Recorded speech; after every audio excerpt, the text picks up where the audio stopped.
Two superpowers circle each other like chess players who know the board is rigged. The United States and China are locked in a contest that will reshape your world, your economy, and possibly your future. What happens when the world's largest economy faces off against the world's most populous nation, and neither side can afford to blink? This is not your grandfather's Cold War.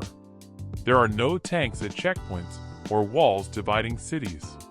Instead, this conflict plays out in computer chips, trade routes, currency markets, and undersea internet cables. Digital maps showing fiber optic lines crisscrossing the Pacific. The tension between Washington and Beijing has been building for 2 decades, but it exploded into public view around 2018. Why now? Because China's economy grew so large that it began to challenge American dominance in technology, manufacturing, and global influence. Both nations believe their way of organizing society is the right one, and both are willing to fight for it without firing a single shot. The seeds were planted long before most people noticed. In 2001, China joined the World Trade Organization, and American companies rushed to build factories there. The logic seemed simple. China had workers, America had money, and everyone would get richer together. For years, that logic held. Apple made iPhones in Shenzhen. Walmart filled its shelves with goods from Guangdong. China's economy grew at double-digit rates, lifting hundreds of millions out of poverty. American consumers enjoyed cheap products. It looked like a win for everyone. But by 2010, cracks appeared.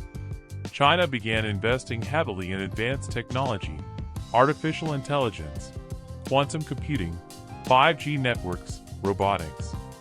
American officials watched nervously. They saw a competitor gaining ground fast. When Xi Jinping took power in 2012, he made his ambitions clear. China would become a moderately prosperous society by 2049, the 100th anniversary of the People's Republic. China intended to match or surpass America in every meaningful category. Then came 2018. President Donald Trump imposed tariffs on Chinese goods worth billions of dollars. China retaliated immediately. Farmers in Iowa watched soybean prices collapse because China stopped buying. Tech companies in California saw supply chains fracture overnight. But tariffs were just the opening move. In 2019, the U.S. government essentially banned Huawei, China's telecom giant, from American markets and pressured allies to do the same. The accusation? That Huawei equipment could be used for espionage. Huawei denied it. The evidence remained classified. By 2020, the pandemic arrived, and the conflict intensified. Both nations blamed each other for the virus's spread.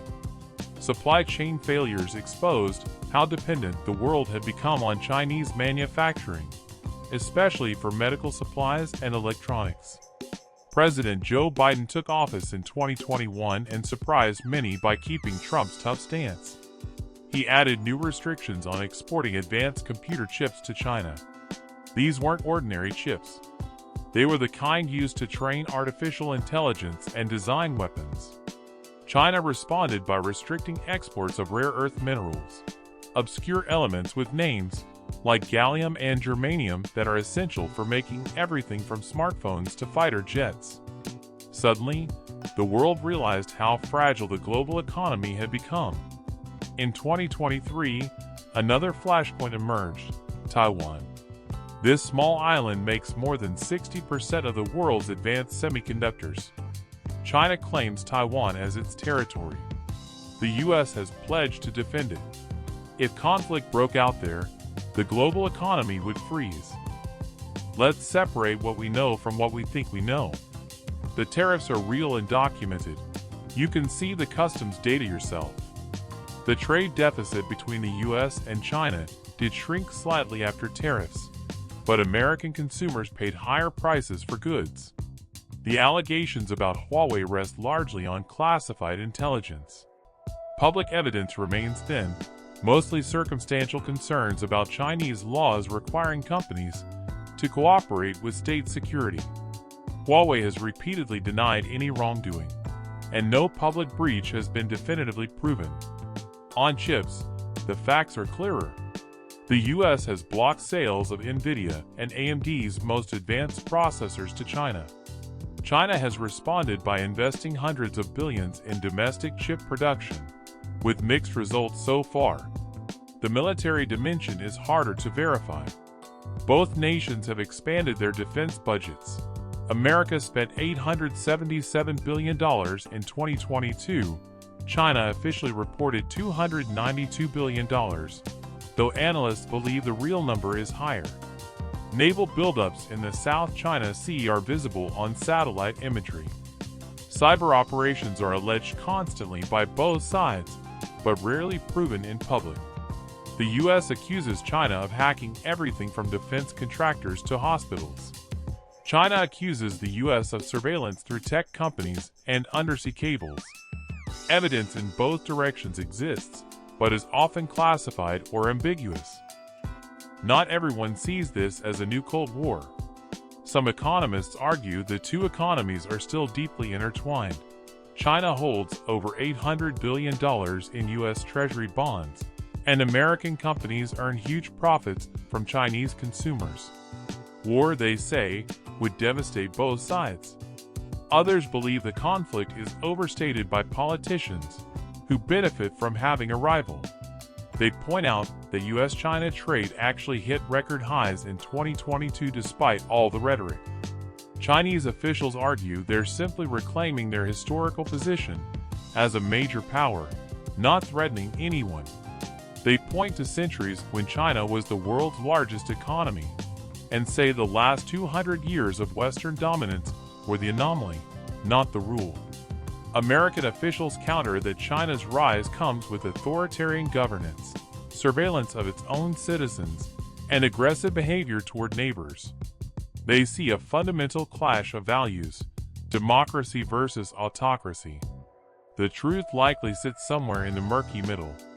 Both nations have legitimate interests. Both have made mistakes.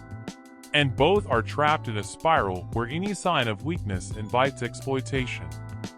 This isn't just a story about governments and corporations. Real people are caught in the middle, and they're paying the price in quiet but significant ways. American factory workers in the Midwest watched jobs disappear to China over 20 years, then saw tariffs fail to bring those jobs back because automation had already replaced the workers.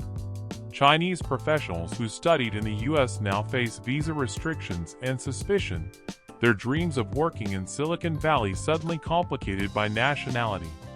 Students and researchers feel the chill. Chinese scientists working at American universities report being investigated or dismissed over feared connections to Beijing, even when no wrongdoing is found. Meanwhile, American academics struggle to collaborate with Chinese colleagues on climate change or disease research, projects that could help everyone. Small businesses that depended on cross-Pacific trade face impossible choices. Import tariffs eat into already thin margins. Shifting supply chains to Vietnam or Mexico costs money most can't afford. A furniture maker in North Carolina put it simply, "We're caught between two elephants fighting, and we're the grass getting trampled." Think of the global economy as a massive, interconnected machine built over 40 years. The US and China are trying to pull it apart and rebuild two separate machines while it's still running. It's like performing surgery on yourself while running a marathon. This matters because almost everything you touch passed through this system. Your phone contains parts made in 7 countries. Your medicine likely includes ingredients from Chinese factories. Your retirement fund probably owns Chinese stocks. When the two largest economies decouple, everyone feels it. There's a deeper issue too. For 70 years, the US led a global order based on certain rules: open trade, international law, multilateral institutions. China's rise challenges that order, not necessarily by breaking rules, but by writing new ones, building parallel institutions like the Asian Infrastructure Investment Bank, and offering a different model of development. Historians see echoes of past power transitions. Britain giving way to America, Spain to Britain. Those transitions weren't smooth. Sometimes they were peaceful. Sometimes they ended in catastrophe. Which path we take depends on choices being made right now in Washington and Beijing. Here's where we stand. The US and China are locked in strategic competition across technology, trade, and military power. Tariffs, sanctions, and restrictions are in place. Neither side shows signs of backing down. What we don't know is whether this competition stays cold or turns hot. We don't know if the global economy can survive fragmentation. And we don't know which system, if either, will prove more resilient in the long run. What's next? Scenario 1. Manage competition. The two nations find a way to compete without destroying the global system. They set boundaries. No military conflict over Taiwan. Continued trade in non-strategic goods. Cooperation on climate change. It's uncomfortable but stable. This requires both sides to show restraint and wisdom we haven't seen much of lately. Scenario 2.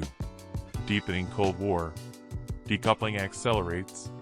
Supply chains split into US-aligned and China-aligned blocks. Technology standards diverge. The world fractures into competing spheres of influence, raising costs for everyone. This scenario is already partially underway. Scenario 3. Conflict over Taiwan. A crisis over Taiwan escalates beyond anyone's control. The economic damage would dwarf any previous recession.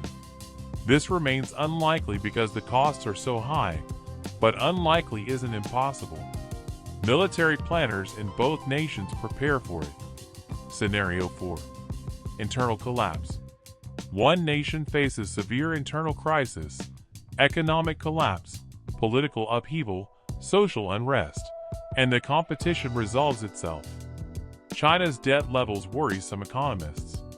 America's political polarization worries others. Neither collapse seems imminent, but both systems show cracks. This is the defining geopolitical story of our time, and it's only beginning. How it ends will determine what kind of world your children inherit. More open or more divided, more prosperous or more impoverished, more peaceful or more dangerous. If you want to understand another critical dimension of this conflict, watch our next documentary, The Battle for Rare Earth Minerals, the elements that run our world. It reveals the hidden war being fought underground, where the future of technology is literally being dug out of the earth. This documentary was based on publicly available sources including government documents, international organization reports, and verified news reporting from 2001 to 2024. The situation between the US and China continues to evolve. For updates, follow credible international news sources and official government statements.